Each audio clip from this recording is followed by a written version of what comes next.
ये बताइए ऐसे ऐसे क्यों खड़ी हैं आप, ऐसे क्यों खड़ी हैं बताइए। घुटनवा ना घुटनवा क्या कर रहा है? नहीं नहीं, ये सीधा होने का कारण हाँ, ये जकड़ा हुआ है।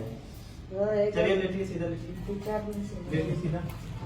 चलाइए पूरा पैदा लीजिए, हाँ बस छोड़ दीजिए, इसको ये घुमाइए इधर, बस इतना यही है।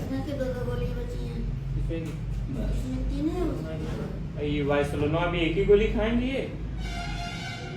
हाँ? वाइसलोना अभी एक ही गोली खाएंगे? वासन एक चला पूरा। हाँ एक हफ्ता एक टाइम करवा दो, एक हफ्ता बाद आधी करवा दो। बस बस ऐसे तो हमेशा कर। डॉक्टर लगना समझाना तो थोड़ी इसकी दिक्कत है ना।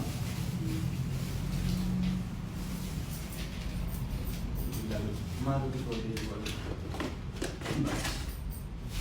बस हो गया।